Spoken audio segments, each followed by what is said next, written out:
கட்சியின் சார்பில் ஒரு பொதுநல மனுவாக அது தாக்கல் செய்யப்பட்டிருந்தது. அதாவது சிபிஐ விசாரணை வேண்டும் என்று கேட்டு தாக்கல் செய்யப்பட்டிருந்த பொதுநல வழக்காக அது இருந்தது. அந்த மனுவை தான் தற்பொழுது நீதிபதிகள் தள்ளுபடி செய்திருக்கின்றார்கள். மேலும் அந்த மனுவை தாக்கல் செய்தவர் இந்த சம்பவத்தில் ஏதேனும் ஒரு வகையில் பாதிக்கப்பட்டிருக்கின்றாரா, ஒருவேளை அவர் பாதிக்கப்பட்டிருந்தால்தான் மனு தாக்கல் செய்ய முடியும் என்று குறிப்பிட்டு அந்த மனுவை தள்ளுபடி செய்திருக்கின்றார்கள். அதே போன்று அரசியல் கட்சிகள் பொதுக்கூட்டங்கள், பேரணி உள்ளிட்டவற்றை நடத்துவதற்கு உரிய வழிகாட்டு நெறிமுறைகளை பிறப்பிக்க கோரிய வழக்குகளில் பொதுக்கூட்டம் அல்லது எந்த கூட்டமாக இருந்தாலும் தேசிய நெடுஞ்சாலையிலோ மாநில நெடுஞ்சாலை அருகிலோ நடத்தப்படக்கூடாது என்று அறிவுறுத்தி இருக்கின்றார்கள்.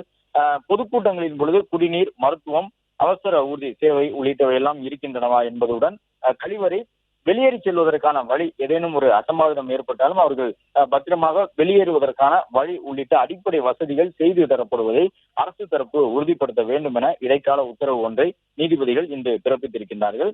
ஏற்கனவே இது போன்ற மனுக்கள் ஏராளமாக சென்னை உயர்நீதிமன்றத்திலேயே தாக்கல் செய்யப்பட்டிருக்கின்றன. பொதுக்கூட்டங்கள் உள்ளிட்டவற்றிலே பின்பற்ற வேண்டிய விதிமுறைகளை வகுக்க வேண்டும் என்று அந்த மனுக்களோடு சேர்த்து இன்று தாக்கலாகி இருக்கக்கூடிய அதுபோன்று நெறிமுறைகளை வகுக்க வேண்டும் என்ற அடிப்படையிலான மனுக்களை விசாரணை செய்ய வேண்டும் என்று நீதிபதிகள் ஒரு இடைக்கால உத்தரவை பிறப்பித்திருக்கின்றார்கள். தமிழக வெற்றிக் கழகத்தினுடைய கூட்டத்தில் நடைபெற்றிருக்கக்கூடிய இந்த குழப்பமான சூழ்நிலை, அதன் காரணமாக ஏற்பட்ட 41 உயிரிழப்புகள் உள்ளிட்டவை தொடர்பான விசாரணையை சிபிஐக்கு மாற்ற வேண்டும் என்று தேசிய மக்கள் சக்தி என்கின்ற ஒரு கட்சியின் சார்பில் தாக்கல் செய்யப்பட்டிருந்த அந்த மனு தள்ளுபடி செய்யப்பட்டிருக்கின்றது. ஒரு வழக்கினுடைய விசாரணை ஆரம்ப நிலையில் இருக்கும் பொழுதே விசாரணையை மாற்ற வேண்டும் என்று குறிப்பிட முடியாது என்று குறிப்பிட்டிருக்கக்கூடிய நீதிபதிகள், அது மட்டுமல்லாமல் அந்த வழக்கில் அவர் பாதிக்கப்பட்டிருந்தால், அந்த சம்பவத்திலே பாதிக்கப்பட்டவராக இருந்தால் அவர் மனு தாக்கல் செய்யலாம், அவர் பாதிக்கப்பட்டிருக்கின்றாரா என்பதை எல்லாம் ஒரு கேள்வியாக கேட்டிருக்கின்றார்கள்.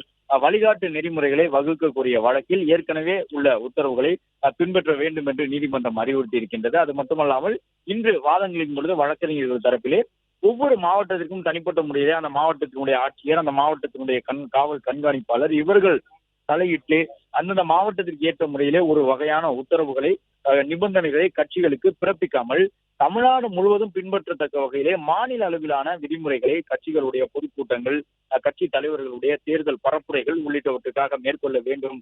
எனவே மாவட்டளாவிய ஒரு அமைப்பாக இல்லாமல், விதிமுறைகளாக இல்லாமல் மாவட்ட ஆட்சியர், காவல் கண்காணிப்பாளர் உள்ளிட்டவர்கள் தத்தமது மாவட்டத்திற்கு ஏற்ப அங்கிருக்கக்கூடிய சூழ்நிலையை கருத்தில் கொண்டு பிறப்பிப்பதாக சொல்லக்கூடிய உத்தரவுகள், நிபந்தனைகள் அல்லாமல் ஒட்டுமொத்த தமிழ்நாட்டுக்கும் ஏற்கக்கூடிய வகையிலான ஒரு பொத்தமொதுவான நிபந்தனைகளை கட்சிகளுக்கு வகுக்க வேண்டும் என்று நீதிபதிகளிடம் இன்றைய இந்த வாதங்களின் பொழுது வழக்கறிஞர்கள் மற்றும் மனு தாக்கல் செய்திருக்கக்கூடிய மனுதாரர் சார்பிலும் முன்வைக்கப்பட்டிருந்தன. மனுதாரர் பாதிக்கப்பட்டவரா என்று நீதிமன்றம் கேள்வி எழுப்பியிருந்த நிலையில்தான் கரூர் துயர சம்பவம் தொடர்பாக இந்த சிபிஐக்கு மாற்ற வேண்டும் என்கின்ற எம்எல் ரவியினுடைய மனு தள்ளுபடி செய்யப்பட்டிருக்கின்றது. அதே நேரம் தமிழக வெற்றி கழகம் சார்பில் தாக்கல் செய்யப்பட்டிருந்த அந்த மனு இதுவரை ஏற்கப்படவில்லை. அது இன்னும் அதற்கான எண் ஒதுக்கப்பட்டு வழக்கினுடைய விசாரணைக்கு வரவில்லை. இன்று விசாரணைக்கு ஏற்கப்பட்ட மனுக்கள் எல்லாம் பொதுநல வழக்குகளாக தாக்கல் செய்யப்பட்டிருந்த மனுக்கள். அவற்றிலும் கூட சிபிஐ விசாரணை வேண்டும் என்று கேட்டு தாக்கல் செய்யப்பட்டிருந்தது. பிளே ஸ்டோர் மற்றும் ஆப் ஸ்டோரில் இருந்து பாலிமர் செயலியை QR கோடு மூலம் பதிவிறக்கம் செய்யுங்கள். செய்திகளை உடனுக்குடன் பெறுங்கள்.